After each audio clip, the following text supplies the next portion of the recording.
The man who needs nothing is society's greatest threat, not because he's violent or dangerous, but because he can't be controlled. Carl Jung discovered that when a person achieves complete psychological independence, they become immune to every system designed to manipulate human behavior, and that terrifies those in power. Picture this scene. You're walking through a busy city center. Everyone around you is rushing, scrolling, buying, posting, performing. They're chasing promotions, likes, validation, the next purchase that will finally make them happy. But in the middle of this chaos, there's one person who's completely still, not because they're lazy or checked out, but because they've found something that makes all that noise irrelevant. What I call psychological sovereignty, the state Jung described when he said, "The privilege of a lifetime is to become who you truly are." This person has done something that threatens every corporation, every political system, and every social media platform on Earth.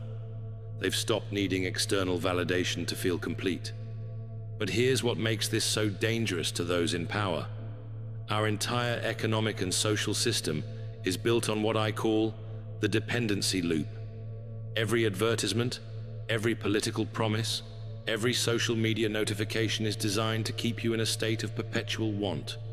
Jung observed this pattern in his patients over and over again. In his work, The Undiscovered Self, Jung warned that mass society functions by keeping individuals unconscious of their true nature. He wrote, "The individual has always been unconscious of himself and has remained so. The mass takes care of this automatically. But what happens when someone breaks out of this unconsciousness? What happens when they achieve what Jung called individuation, the process of integrating all parts of the psyche to become a complete, self-sufficient individual? They become what I call the ungovernable man. And that's exactly what scares the system."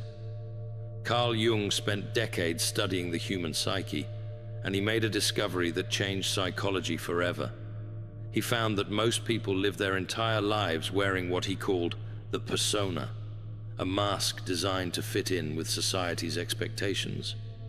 Jung described the persona as a kind of mask, designed on the one hand to make a definite impression upon others, and on the other to conceal the true nature of the individual. Most people become so identified with this mask that they forget who they really are underneath. But Jung discovered something else. When a person begins the process of individuation, when they start peeling away these false layers and integrating their shadow, their anima or animus, and finally connecting with their true self, something remarkable happens. They stop being controllable. This is where it gets dangerous for the system. Jung's most radical insight was about what he called the shadow, all the parts of ourselves we've been taught to reject or hide. He said, "One does not become enlightened by imagining figures of light, but by making the darkness conscious."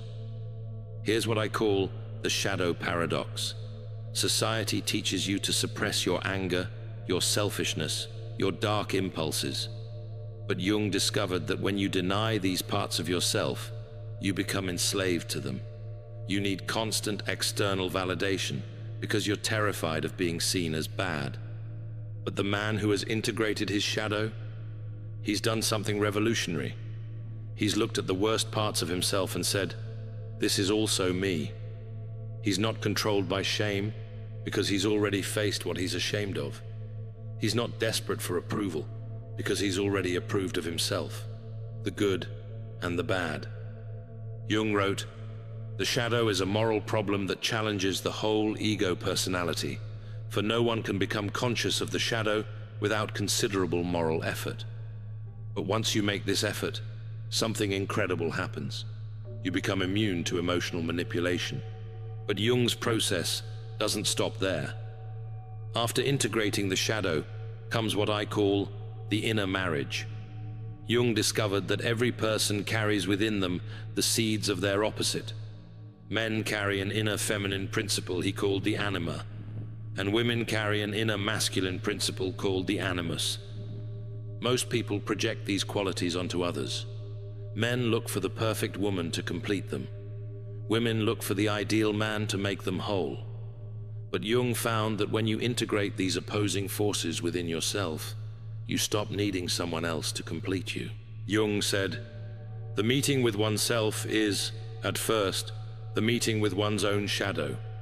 The shadow is a tight passage, a narrow door, whose painful constriction no one is spared who goes down to the deep well. But one must learn to know oneself in order to know who one is." When a man integrates his anima, his capacity for intuition, emotion, and nurturing, he no longer needs a woman to access these qualities.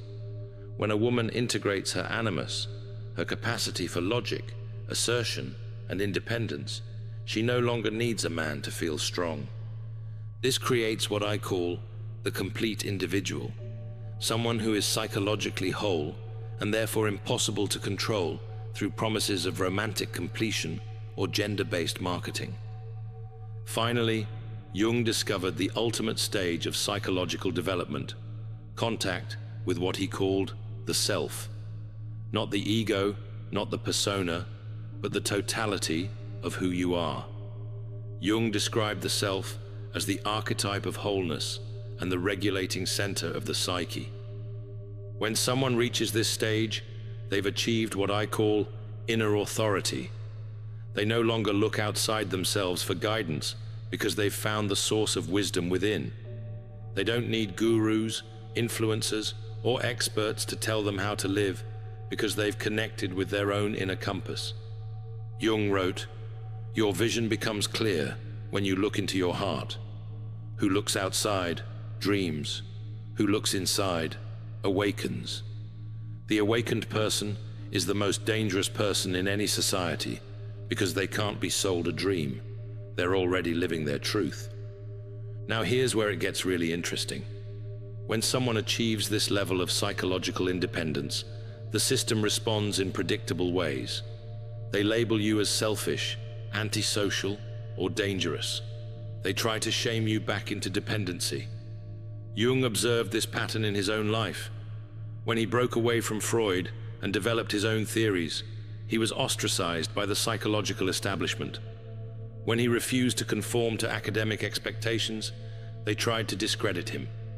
But because he had done the inner work, their attacks couldn't touch his core sense of self. This is what I call the immunity factor. When you've integrated all parts of your psyche, external criticism can't destabilize you because you've already faced and accepted your own darkness. You're not perfect, but you're complete. And completeness is far more powerful than perfection. Let me show you exactly how dangerous this is to our educational and institutional systems. The entire structure depends on what I call the expert dependency model. Every institution is designed to make you believe you need someone else's authority to understand truth. Can't understand psychology? You need a degree. Can't make decisions? You need a guru. Can't find meaning? You need a religious leader. The message is always the same. You are not qualified to think for yourself. But Jung's individuated person has achieved what I call inner authority. They've developed their own capacity for critical thinking and don't outsource their judgment to experts. Jung wrote, "Your vision becomes clear when you look into your heart. Who looks outside dreams. Who looks inside awakens." They question everything, including Jung's own teachings. They understand that true wisdom comes from integrating external knowledge with inner knowing. They're not anti-intellectual, but they refuse to substitute someone else's thinking for their own psychological development. Jung himself warned against this kind of intellectual dependency. He said, "Thank God I am Jung and not a Jungian."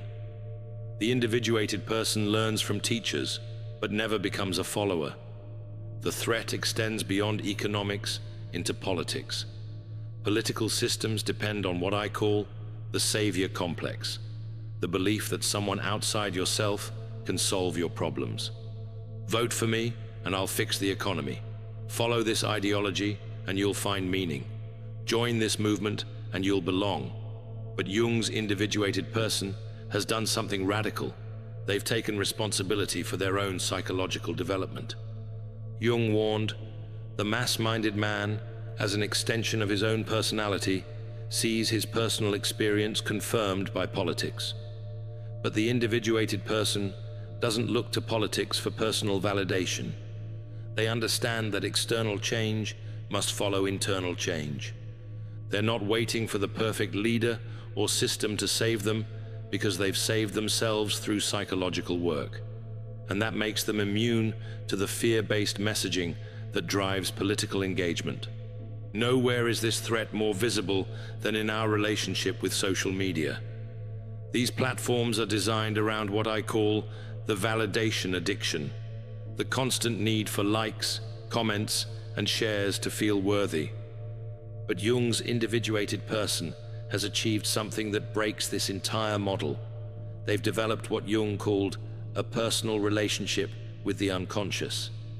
They don't need external validation because they're connected to their own inner source of worth. Jung wrote, "The most terrifying thing is to accept oneself completely. But once you do this inner work, the opinions of strangers on the internet become irrelevant. You're not performing for an audience because you're not seeking their approval." This creates what I call the attention drought. When someone stops feeding the algorithm with their need for validation, they become invisible to the system. And a population of people who don't need likes and shares threatens the entire social media economy. But perhaps nowhere is this transformation more threatening than in relationships. Our entire dating and marriage culture is built on what I call the completion myth, the idea that you need another person to make you whole. Jung had a different vision. He wrote, "The meeting of two personalities is like the contact of two chemical substances. If there is any reaction, both are transformed. But this transformation can only happen between two people who are already complete within themselves.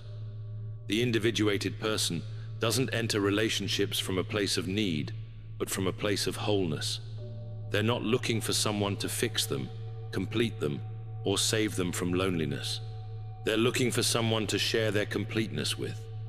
This creates what I call the conscious partnership, a relationship between two sovereign individuals rather than two needy halves trying to form a whole. And this kind of relationship can't be exploited by industries that profit from relationship dysfunction. Now, I need to address something crucial here, what I call the spiritual bypass.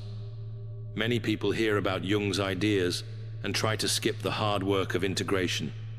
They want to be enlightened without facing their shadow. They want to be awakened without doing the psychological heavy lifting.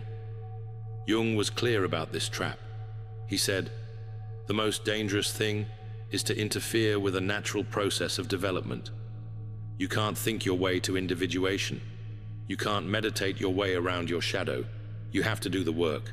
This work involves what I call the dark night of the soul, a period where you confront everything about yourself that you've been avoiding. It's not pleasant. It's not Instagram-worthy, but it's absolutely necessary." Jung wrote, "No tree, it is said, can grow to heaven unless its roots reach down to hell." The individuated person has made this journey and emerged psychologically complete. The integration process, 12 to 13 minutes. So how does someone actually achieve this psychological independence? Jung outlined a specific process that I call the 4 pillars of individuation.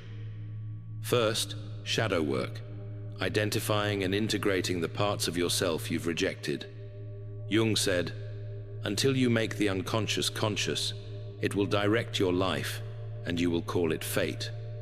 This means looking honestly at your anger, jealousy, selfishness, and other negative emotions instead of suppressing them. Second, anima-animus integration, developing the opposite gender qualities within yourself. For men, this means embracing your intuitive, emotional, receptive side. For women, it means claiming your assertive, logical, independent side. Third, persona recognition, understanding the difference between who you really are and the mask you wear for society.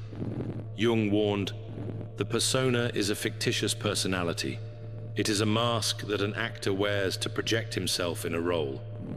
The key is wearing the mask consciously rather than becoming identified with it. Fourth, self-connection, establishing a relationship with what Jung called the archetype of meaning. This is your connection to something larger than your ego, but found within your own psyche. Let me give you practical steps to begin this process, what I call the daily individuation practice. Start with what I call shadow spotting. Every time you judge someone harshly, ask yourself, what quality am I rejecting in myself? Jung said, everything that irritates us about others can lead us to an understanding of ourselves. Your judgments are clues to your own shadow. Practice what I call persona flexibility. Notice when you're performing for others versus when you're being authentic.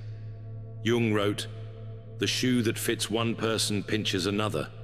There is no recipe for living that suits all cases." Start experimenting with being more genuine in low-stakes situations.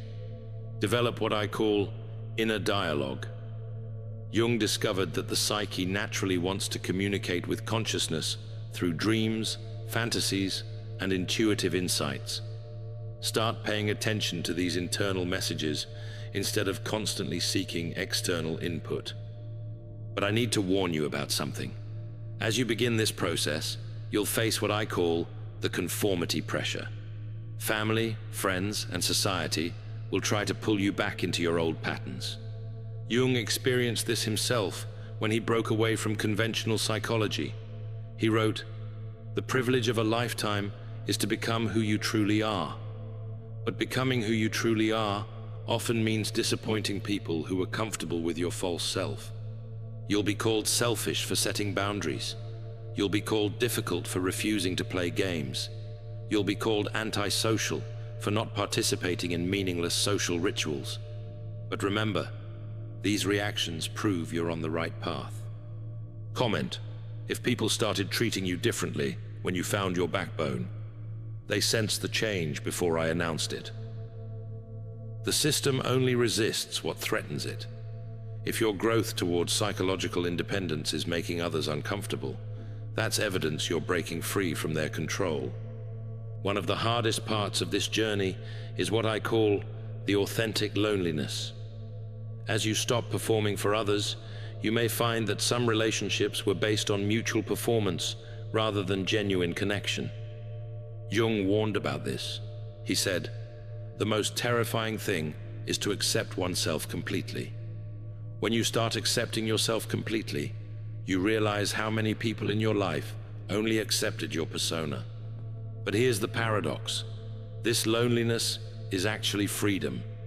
You're no longer surrounded by people who only like you when you're pretending to be someone else. You're creating space for authentic connections with people who can love your real self. And most importantly, you're developing the most important relationship of all, your relationship with yourself." Jung wrote, "The privilege of a lifetime is to become who you truly are. This requires being willing to be alone with who you actually are." As you progress through this process, something remarkable happens. You experience what I call the power shift. Instead of trying to get power from external sources, approval, status, control over others, you start accessing your own inner power. Jung called this self-actualization. He wrote, "Your vision becomes clear when you look into your heart. Who looks outside dreams. Who looks inside awakens. The awakened person doesn't need to dominate others because they've mastered themselves." This creates what I call quiet authority, the kind of presence that doesn't need to announce itself. People sense that you're operating from a different level of consciousness. You're not reactive, you're not needy, and you can't be manipulated. If you've reached the point where you can read people but no longer need their approval, write, "I see you, but I don't need you." This is what makes you dangerous to systems of control. You've become what Jung called a conscious individual in a world designed for unconscious masses. But here's what's really threatening to those in power. Individuation is contagious. When people see someone living authentically, it awakens their own desire for authenticity. Jung observed this in his practice. He wrote, "The meeting of two personalities is like the contact of two chemical substances. If there is any reaction, both are transformed. But the transformation only happens when at least one person is operating from their authentic self. This creates what I call the authenticity virus. One genuinely individuated person can inspire dozens of others to begin their own journey towards psychological independence. And that's how systems change, not through revolution, but through evolution of consciousness." Jung also warned about something else, what he called the collective shadow. When large groups of people refuse to do their individual shadow work, they project their darkness onto scapegoats, other races, political parties, or nations. He wrote, "The individual has always been unconscious of himself and has remained so. The mass takes care of this automatically. But when individuals start doing their own psychological work, they stop participating in collective projections. They can't be manipulated into hating the other because they've integrated their own otherness. They can't be scared into giving up freedom because they've found security within themselves. This makes them immune to the fear-based messaging that drives political manipulation. One of the most beautiful aspects of individuation is what I call the creative explosion. Jung discovered that when people connect with their authentic self, they naturally become more creative. He wrote, "The creation of something new is not accomplished by the intellect, but by the play instinct acting from inner necessity. The individuated person creates from inner necessity rather than external pressure. They're not trying to impress others or gain fame. They're expressing their unique perspective because it's their nature to do so.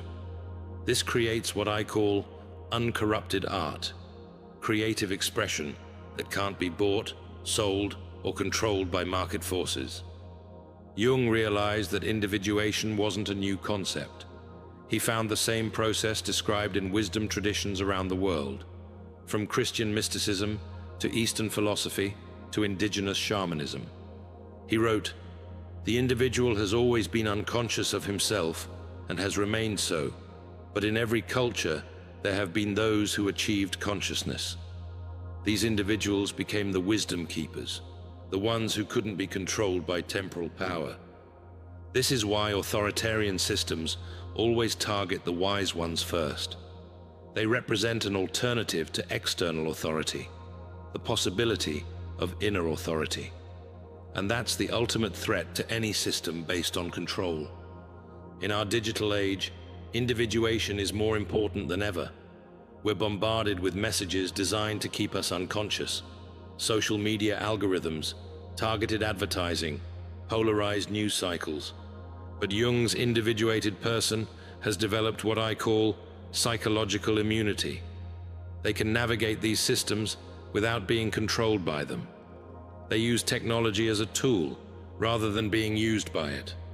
They're not addicted to notifications because they're not seeking external validation. They're not triggered by political content because they've integrated their own shadow. They're not manipulated by advertising because they know who they are and what they actually need. The individuated person also has a completely different relationship with money and material possessions. Jung wrote, "Your vision becomes clear when you look into your heart. When you're clear about what you actually value, you stop buying things to fill psychological voids. You understand the difference between wants and needs. You're not impressed by status symbols because you know they're just external markers of inner insecurity. You're not afraid of losing material possessions because your sense of worth isn't tied to what you own. This creates what I call economic freedom, not having more money, but needing less to feel complete. And someone who doesn't need to consume constantly is a threat to consumer capitalism." Jung also discovered that individuation has profound health benefits. He wrote, "Neurosis is always a substitute for legitimate suffering. When you stop running from your psychological truth, your body stops manifesting that avoidance as illness. The individuated person experiences what I call psychosomatic harmony. Their mind and body are aligned because they're not constantly fighting internal conflicts. They're not stressed about maintaining false personas or suppressing authentic impulses. They sleep better because they're at peace with themselves. They have more energy because they're not wasting it on psychological defense mechanisms. They age more gracefully because they're not fighting the natural process of life. Finally, Jung discovered that individuation prepares you for what he called the final individuation, death itself. He wrote, "Shrinking away from death is something unhealthy and abnormal, which robs the second half of life of its purpose." The individuated person isn't afraid of death because they've already died to their false self. They've experienced what I call ego death, the dissolution of the persona and the discovery of something deeper and more enduring. This gives them a quality that's both peaceful and powerful. They're not clinging to life out of fear, so they can live more fully. They're not avoiding death through denial, so they can embrace each moment more completely. So here's my challenge to you. Stop waiting for the world to change and start changing yourself. Stop looking for external saviors and become your own hero. Stop seeking validation from others and start the process of validating yourself through inner work. Jung wrote, "The privilege of a lifetime is to become who you truly are." This is your invitation to claim that privilege, to become dangerous to systems of control, not through rebellion, but through psychological independence. Start with one small step. Notice one way you're performing for others instead of being authentic. Question one belief you've never examined. Integrate one aspect of your shadow that you've been rejecting. Remember, the man who needs nothing from the system becomes immune to the system. And in a world designed to keep you hungry, wanting, and dependent, that's the ultimate act of rebellion. If you recognize yourself in these transformation patterns, write this: "My breaking point became my breakthrough." The man who needs nothing is society's greatest threat, not because he wants to destroy anything, but because he can't be controlled by anyone. He's done what Jung called the work of a lifetime. He's become who he truly is. And once you've tasted that level of psychological freedom, you can never go back to being unconscious. You've become what Jung called a conscious individual in a world of unconscious masses. That's your power. That's your threat to systems of control. And that's your gift to a world that desperately needs people who can't be bought, bullied, or broken. If this resonated with you, and you want to dive deeper into Jung's psychology of the rare individual, check out my video on the rare aura only true empaths carry, where I explore Jung's insights into the highly sensitive person who sees what others miss. The journey to psychological independence starts with a single step. Take it today. Thanks for watching. See you in the next dimension.